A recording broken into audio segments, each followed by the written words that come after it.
Thank you for joining Catholic Gen X, where Tom learned everything he knows about golf from Caddyshack. Wow. Stretch, but I'll take it. It's probably one No Lacey Underall references. No. Caddyshack is what inspired me to go into law. I wanted to be like Judge Smith. Judge Smith. Yeah. World needs ditch digger Sue, Father Peter. All right. You know, that never made it for. Would that have been in our top sports movies? It's technically Technically, it's a sports movie. Little too parody for me. It's a great movie. Great movie, still funny. It's to me, it's one of the few comedies that's really aged pretty well. But I don't know if I'd call it a sports movie. Yeah, I guess. Depends how you claim it. One of my favorite lines, and I think I've actually said this to you, whoever wears a hat like that should get a free bowl of soup. Looks good on you, though. That was going to be the Rodney Dangerfield. Was it, you want to make $3 a hard way?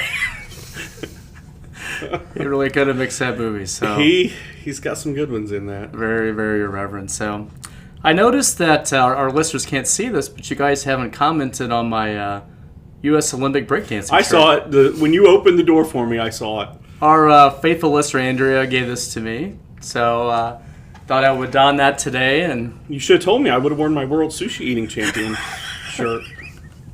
That's what Father Peter said a couple podcasts ago, where how I use gifts as weapons. Yeah. Absolutely. Were you at my house the night that every time I went in, I wore a different T-shirt out? Yeah. There were many. There were a lot. Yep. You have the apron. And none of them flattering. No. That's kind of what you grow to expect. Yes.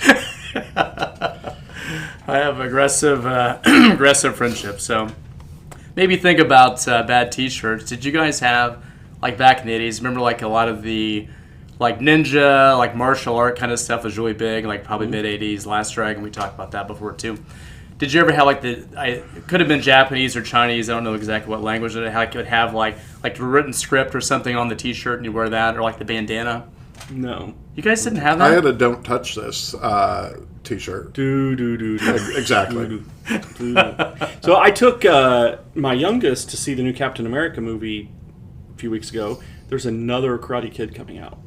Oh, really? Yeah. Well, Are they in the nursing home, or how old are No, they now? Daniel-san is kind of the Mr. Miyagi type character, it looked like. so is this picking up off... Didn't Netflix do a series? They did, called Cobra Kai. I've never watched it. I've heard mixed reviews. I watched probably the first season or so. Andrea's husband Mike actually was quite into it. Okay. With Dominic and watched it quite a bit. So There was a pretty good skit on... No, it wasn't a skit. It was on Friends. I don't remember this from the show, but where they show up for a Halloween party and Ralph Macchio's going to be there, and Barney brings the Cobra Kai guy, and his whole thing is like, Daniel was the villain, the Cobra Kai guy was just... Do you mean How I Met Your Mother? Yes, what'd I say? Friends. I said Friends. Okay. It was How I Met Your Mother. Yeah. Thank you. Yeah. Well, you said Barney. Then, I know. I gave it away. Yeah. But it was kind of funny. Yeah. Ralph Macchio actually is quite a bit older than us. I think Really? we did Karate Kid. He was probably in his 20s or so. Okay. Yeah, He's probably in his 60s, early 60s. Yeah, he's... I agree. He's older than you think he is. Now, the other guy, the bad guy, Sweep the Leg Johnny, I don't remember the actor's name. He's 63. Younger. Okay. Okay. So Social Security's coming, Medicare. That Johnny- wasn't too far off about the Johnny Switchblade? extended care facility. So, yeah. Well, good. I guess, eventually run out of ideas and just keep trying to reinvent things. Right. So, There's some movies I feel like are ripe to be remade. like Goonies? No, that's happening. Oh, But it it's is? set up to be more kind of a sequel, and there are people who are genuinely upset Oh, yeah. about it. But no, I think you think about some movies that were maybe not huge hits, kind of niche hits. Spies Like Us? Spies Like Us could be remade. Yeah. Now, I never saw the Red Dawn remake because the premise didn't make sense to me. Like, it wasn't the Russians anymore. Who it are the was Americans somebody fighting else. this time that invaded? That's why it wasn't the Russians, and Terrorists or something? Yeah, I never watched Well, it. yeah, and we can't make a movie about the Chinese invading because then you can't show it in China. China, that's And right. Oh, That's You right. don't make any money off of it. Yeah. But there's some of those movies, like the early Harry Potter movies, that were, CGI was just Yeah. kind of new. Like, those would probably benefit Lost from... Boys. Lost Boys, That was a good movie. that is That a could be great redone, example. That is a movie that, fairly well known, Yeah. good story. Yeah, good for you. He gets a star today. Risky Business. He could remake Risky Business. Oh yeah. That's, Or Dirty Dancing. they've already done that. Have they really? They had another one. Yeah, I didn't think they did. Oh, I think gosh. he's right. Was it? Not with Patrick Swayze again. No, I think he had died by then. But So, have you seen the whole thing about, baby wants to run off with this middle-aged man, and her dad's the bad guy. Right. that's right. So I have a bit of a think tank outside of my distinguished co-hosts here that talk about giving some feedback about the podcast. So Mike actually had suggested this idea. I thought maybe we talked about it today. Dr. Mike? No. I asked. Financial advisor Mike? Yes. Okay. I'm kind of careful to use last names because I don't want to ruin people's lives and their business. Yeah. Well, and that particular person doesn't need help. Right. That's right. He's not a patient. So he talked about really one part of this question, so we talk about both. Maybe we could begin to talk about what people should consider should they join a parish. And what would be things that they would need to look for if they're going to join a parish? Short homilies. Okay. All right. Glad to know why you're loyal. That's right. Yes. Friendship is limited by the length of your homily, so. Yes, people should join a parish. Okay. But unless there is a really good reason not to, you should join the parish you actually belong to. That is, you live within their boundaries. Okay. You want to hear a dirty secret about my family? I know. We have never Which one? lived in parish boundaries. Yeah. You are kind of a scofflaw, I guess. You're always breaking the rules. Every house. So our first two houses were our parish to the east, and the house we live in now is parish to the west. Oh, you guys used to live in St. Mark's. No, so it was Beach Grove, Holy Name. Ah. So when my wife and I got married, we bought a house in Beach Grove, and we kind of took that model where you live, and that's your parish, and that's your community, and that's what you kind of build around. So we lived there. We ended up getting married. I did go to school there for part of the time, but that was kind of like the same kind of model. So this seems kind of obvious to us, but I'm not sure the average person, unless they want to get their kids in like Catholic schools. I mean, I don't know how much really. Yeah, consider and that. this area is a little weird. There's a lot. Like when we lived here and when we lived in the house we live in now, our current parish is equidistant to our house from the parish we actually live in. Right. It's almost identical in the house we live in now. So I assume when people go, so homily is probably legitimately something people are paying attention to. Quality, are they actually taking something away? Some of it's probably to length. I would guess music impacts a lot of people. Music would be a big one too. Pew, I think it was Pew, did a study. I was going to say, pews would impact people too. As opposed to standing around on a... Pew Research did a study, 2017, 2018, pre-COVID. And the top two reasons people left the Catholic Church, so not necessarily a parish, but stopped practicing, was bad homilies and bad music. That it's absolutely that deep for people. So what does that say then? What people want? I'll say it because you're a priest. So some of it is, there's legitimacy as far as wanting a good homily. They want to be fed spiritually. Good music actually matters too. I think what we have to watch, though, is that we're not looking to pick the parish. Are you not entertained? Entertained. Well, that's right. I think part of that is, as a generation, we were fairly poorly formed. Yes. Yeah. It was very much of where... did you go to Catholic schools, Tom? No, I'm a CCD kid. Okay. So that's why. So we're learning something new here all the time. I was, and 13 years... I was poorly catechized, part of the parochial school system, which I believe in. But it doesn't mean that just because if you got CCD, you probably got formed better in some ways because you just would take some things for granted. So I wasn't very well formed. I think a lot of it back then, we were kids, was you went to Mass because you're Catholic, this is what you do. So some of that, I think, was more of like kind of punch the clock or an expectation. Do you think some of that's Vatican II? Like, even in the late 70s, No. early 80s, people were still trying to figure out...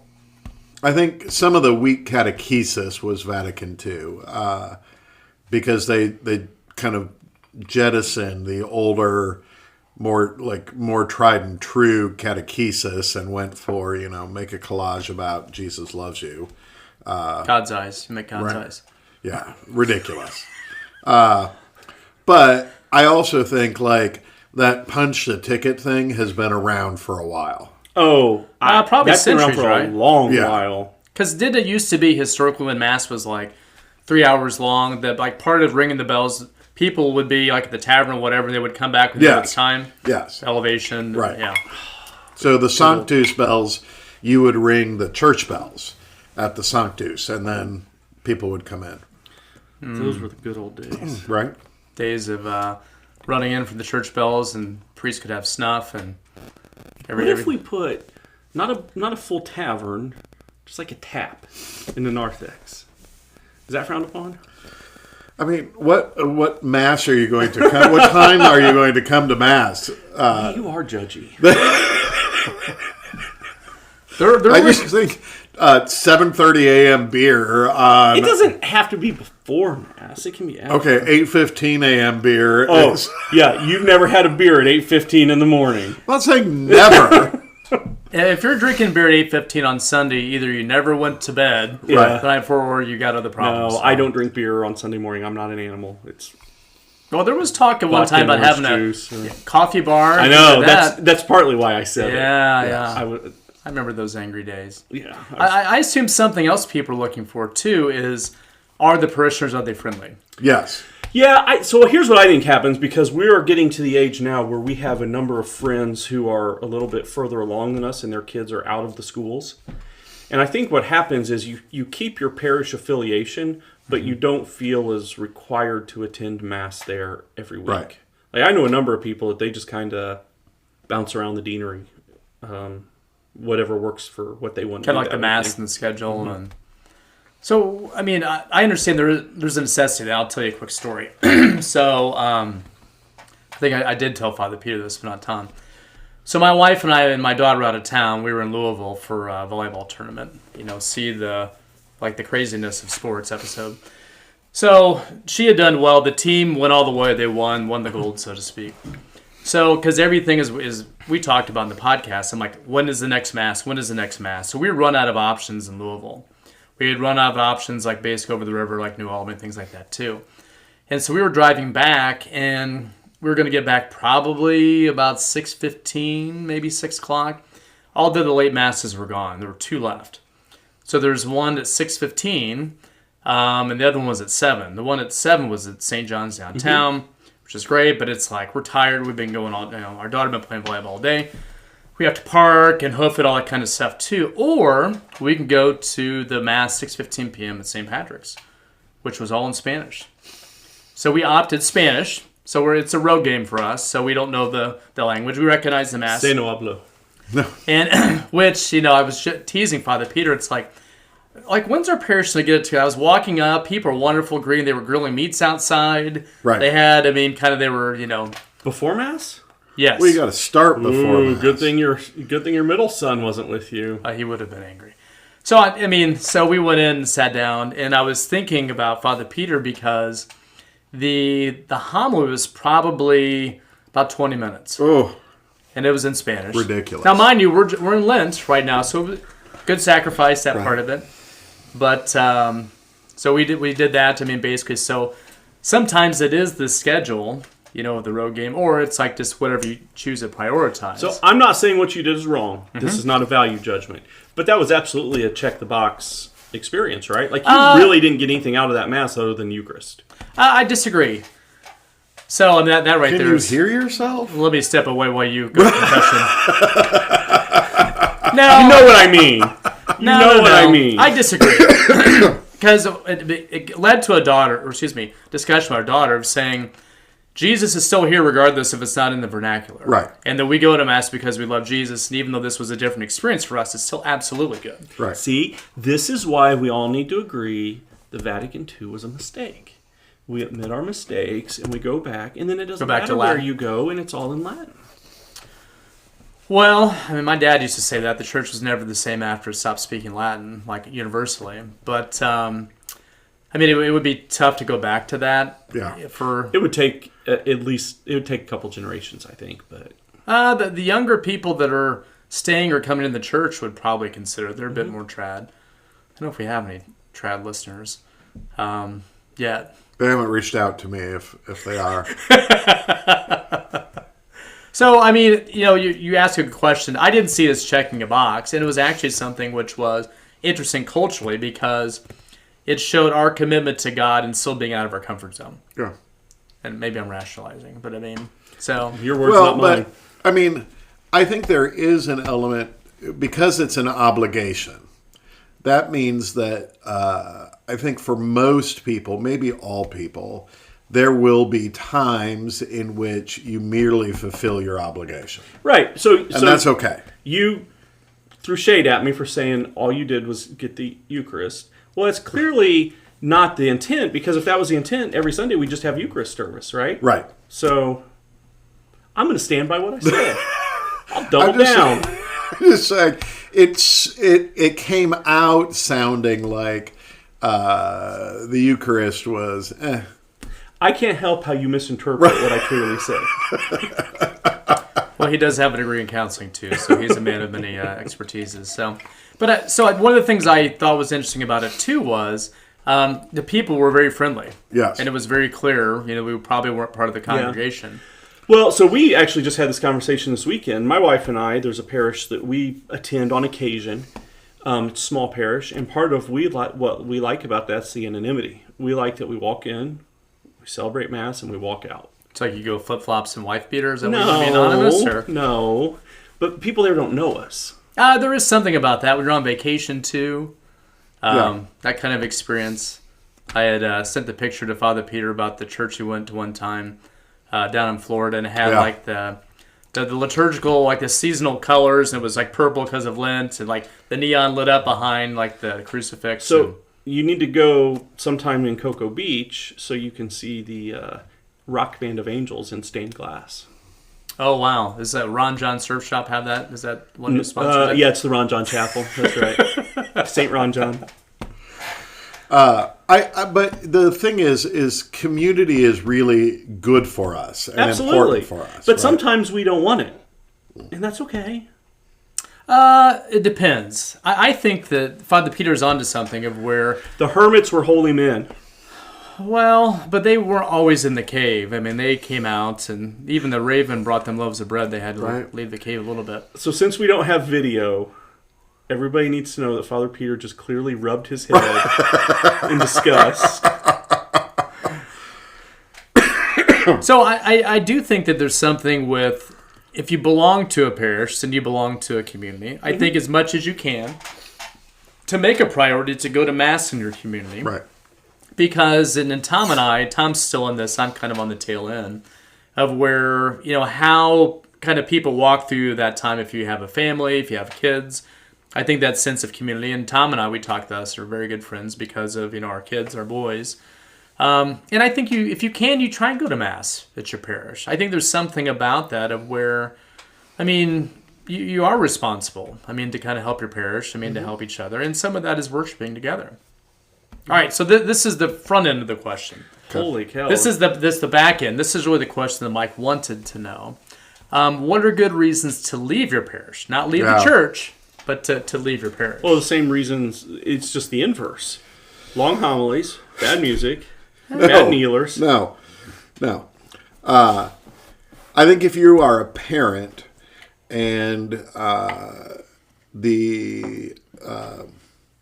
the faith being presented on Sunday, either through liturgical action or homiletic action, is wrong, then you need to protect your child's faith. So say what you mean when you say wrong. Well,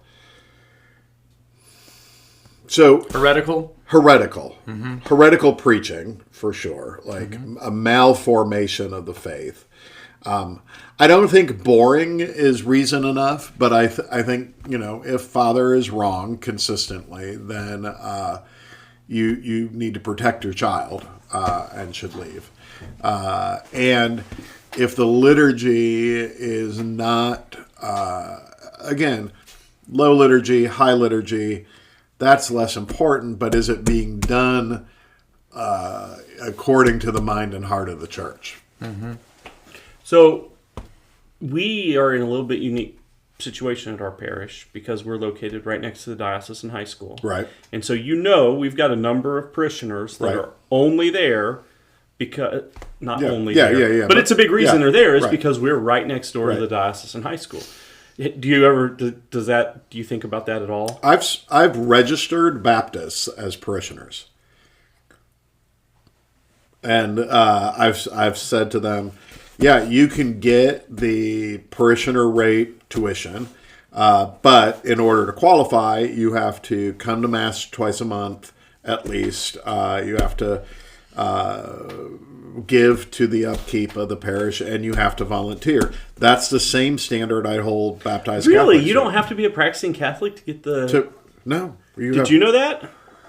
I don't... No, we've had that. Other, like, just school kids and families, Yeah. If you're meeting the requirements... Right. And you're not receiving Holy Communion, right? You get a blessing, right?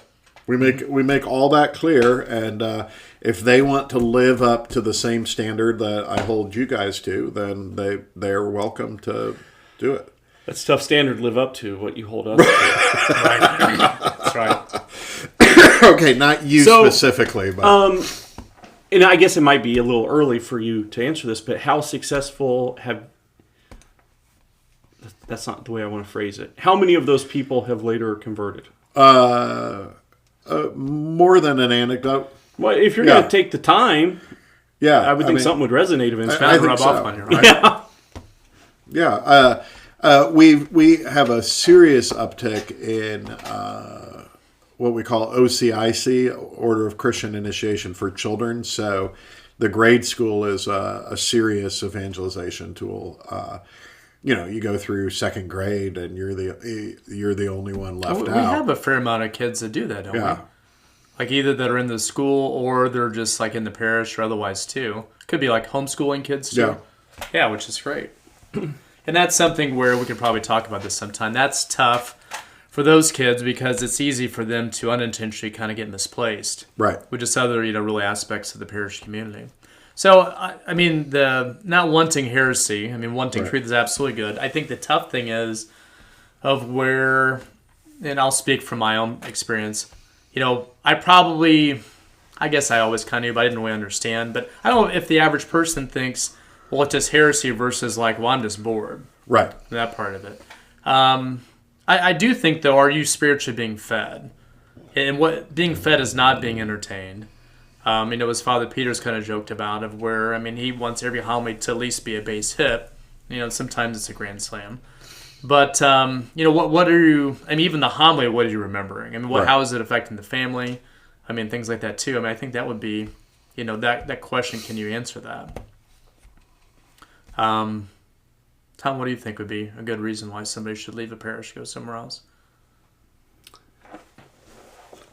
You're just not getting what you need. And that's a very shallow answer, but no, I think that's, in some ways, I think that's the right answer. I think there's just you can't be shallow in your determination of what you need. I think what's really tough for you is you can't be all things for all people. Right. John and I have lived now through the 3 different pastors in our parish. I've only had 2. Okay, we came in at the tail end of the 3rd. And it's been funny to me every time the number of rational, reasonable people who had very strong feelings one way or the other about the outgoing and the incoming. Yeah. And we're all sitting at the same Mass, right? In theory, we should all feel roughly the same way, but we don't. No. Well, it's true. And I guess it shows that people value them because, when Father Peter had come, and this wasn't his decision, but, we had changed the songbook, and there was a lot of, anger because it wasn't the gather, hymnal and things like that too. And you'll run into people that say, well, I got mad that one time. It's like, that was like 10 years ago. What happened? And they remember very clearly. I've told this story before, but in seminary, I had to do a summer of what we call clinical pastoral education at St. Vincent's Hospital. And I walked into a room to visit a patient one day, and she said, "Oh, you're a Catholic seminarian?" I said, "Yeah, I'm training to be a priest." And she said, I'm Catholic, or I used to be." I said, "Well, what happened?" She said, "Well, 20 years ago, I gave $20 to my pastor, and he never wrote a thank you note. And so I just quit going to church because I was so offended that, she said that represented a good amount of money to me at the time, and he didn't appreciate it." And I said, "Sorry, I'm sure he did appreciate it. He just, forgot." And then she told you who it was, and you're like, "Oh, forget that guy." I didn't ask.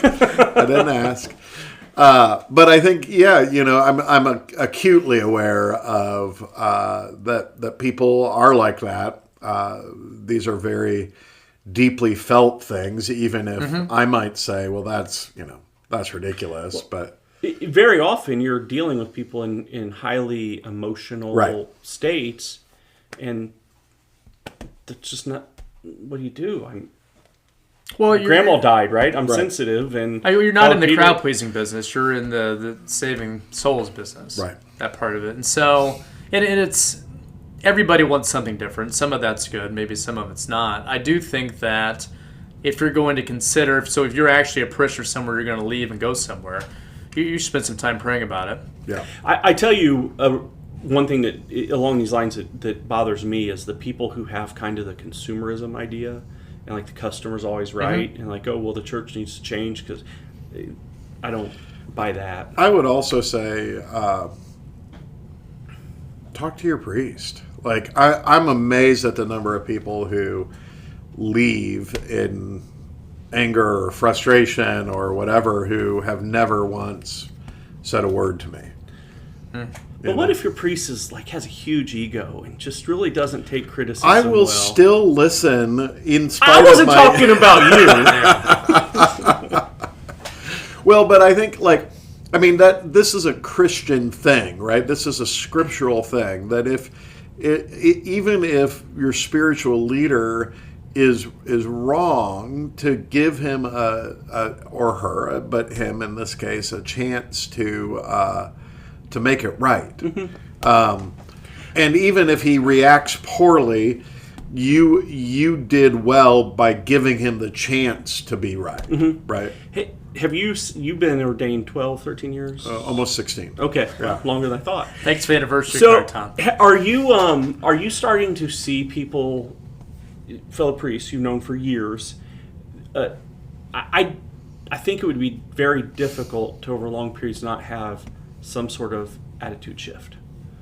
Like you've seen guys who used to be very happy-go-lucky, who are now a little more grumpy and grizzled, but other guys that have had the experience that it's. I think that I would think that would be common in the priesthood, because I think I'm more relaxed after 15 years than I was 15 years ago. I think. Yeah, I think that's true. Right? That's a natural progression. Exactly. Not losing anything good either. I think that's something important to say too. His masses are valid, they're listed. Everything is good. And so, getting back to, because culturally I see a bit more, and Father Peter knows more priests than I, but it's kind of where some of the younger priests tend to be more traditional, and it's something where sprinkling rites and a lot of other kinds of things they may do. Not necessarily in our archdiocese, but other places I've just kind of traveled. I definitely see some of that. Yeah. I see more younger families coming back. I see that changing too. But I see some of this of where, that population truly respecting and treating the priest as the spiritual father. As opposed to, slap on the back, hey, nice job, yuck, yuck, yuck. And that isn't bad, but... I think the south side of our city is unique in that you talked about the young families. The 26 years that's never been an issue down here. I feel like all the parishes in the South Deanery have always had plenty of young families. And do you know what has changed is the disappearance of the magic handshake at baptisms or weddings or really? Yeah.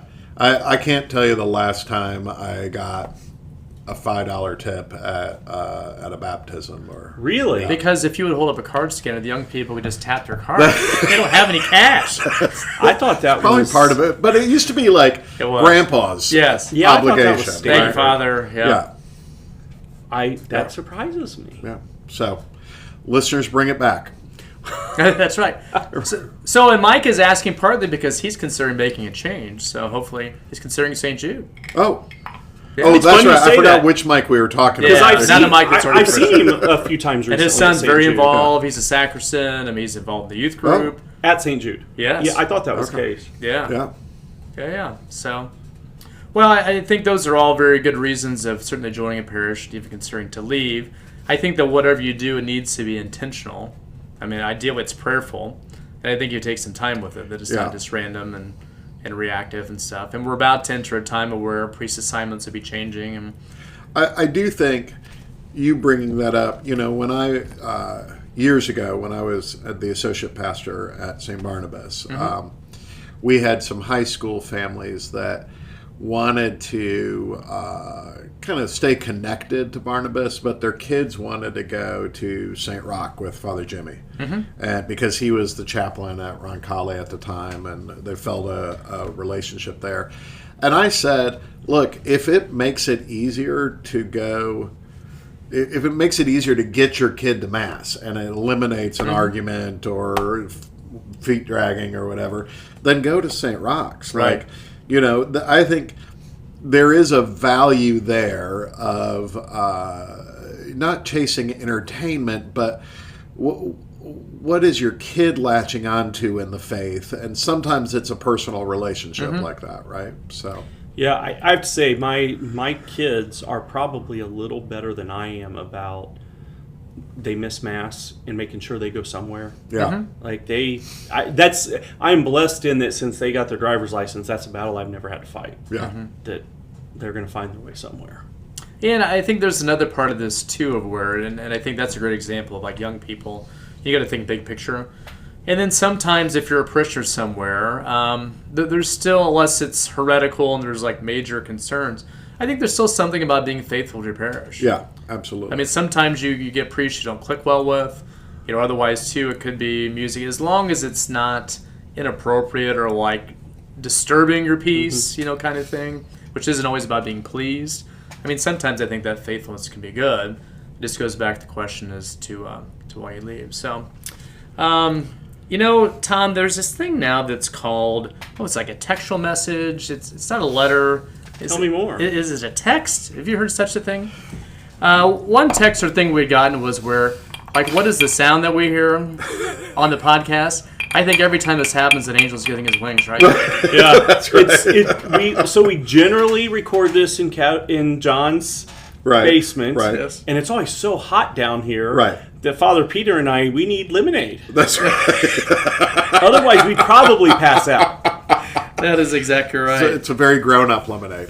So Kurt had asked about that. Do you remember mixing lemonade into adult beverages, like lemonade powder? Do I remember this as in like I did it last week? No. Because the answer is yes. Not the powder. No, I never did that. That's gross. Okay. But yeah, like you make a nice Arnold Palmer and add some vodka to it, and now it's a John Daly. Well, no. I mean, Absolutely. not like back in the day. Yes. 30 years ago. Yes. Like lemonade powder and water and vodka or something? Or Zuma. Oh, Zima. Zima. Yes. Most of us just drop Jolly Ranchers down it. Right. It's probably one of the worst drinks ever invented. So I guess in Peoria it was lemonade powder, but Yeah, that's gross. yeah. I usually don't judge people's drinking choices, but that's gross. So I received a text from Gino. We have big fans among the Italians. All right.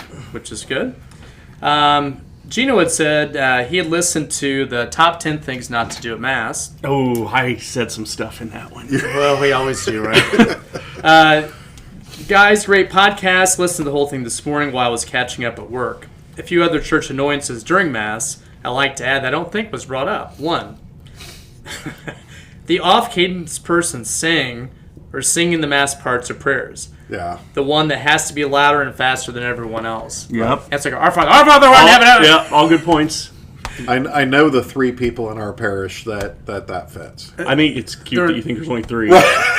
They're in every parish. The 3 that are so loud I can hear them They're from in my every chair. parish. The second thing is, it may sound like make me sound like Scrooge-like, but I don't like it when the kids wear the school jerseys or after-school activity outfits to Mass. Oh. I think it's a little disrespectful, and it takes the focus off the Eucharist. I struggle with that one. Okay. I understand where he's coming from. I've got over it.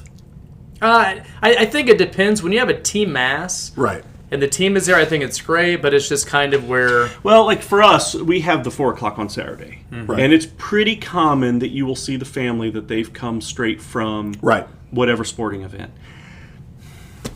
And I'm just glad they're there. Right. So it's funny you said that, because I just had this thought that was something that maybe we should talk about sometime. The whole, I'm just glad they're there. I agree with that to a point. I think that's where you start. I don't think that's the end. But I think on the flip side is we've got several families who, like, on Sunday morning will come to Mass, and their kids will, like, after Mass go change in the restroom and come out in their football uniform or whatever. And, like, so if you have the opportunity for that, that's definitely the better way. I agree. Gino had one last thing he wanted to say. I think this was brought up, but I also don't like the holding of hands during the Our Father. And that was not a thing up until maybe the year 2000 or 2005. We do it just because everybody else is doing it, but I really don't like it. You need to come to our parish. We don't do it. Well, no, that's not true. What? We do, but it's generally, now it's just within families. Okay. Like, I think if you look around, you will see most families, but that going across the aisle, and all, we don't really used have to do that that. anymore. Well, and that's where you guys have gotten into it. Father Peter said the term ape. People are just kind of aping things and like what they've seen and stuff like that. Although I think that was more of the posture of the priest. Tell you, that's the one your Raising mom holy is the one hands. that's in my head about raising your hands, and your she's mom angry. almost losing her mind over that. She's 2 feet tall and she's got the anger of a 6'5", 300-pound man. So she's Don't forced mess to be with a reckoned 2-foot with. Italian. She man. reminds me of Estelle Getty in Golden Girls. She kind of is a little Yeah. bit. Yeah. See, feisty. I get what you're saying. I get a little more Marie Barone. Could be the Italian thing. Could be the Italian thing. Could be. Well, Estelle's character was from She's Italian. Sicily, right? Oh, that's right. Picture it. 1922, Sicily. So, way off the... Have you seen the thing on the Instagram where they take the actresses from the Golden Girls and they show how old they were when they filmed that? Oh, yeah. They were not that old. No. Even They're Estelle about- Getty really wasn't that she old. wasn't. That They're was about like our age, made really. up, yeah. Yeah, I think I think one of them might have even been in their late 30s. Oh, that was a lot of makeup. I kind of questioned that. Well, thank you for listening, Catholic Gen X. Be Yes. sure to email us at catholicgenx@gmail.com. Or send more text messages. text If- messages. We Typewritten letters. P.O. Box 17333 Stamps are Indianapolis, expensive Indiana these days. 46227. 46217. I bought Forever Stamps like 20 price increases ago, so I can't, because how long does it take? Thanks for listening.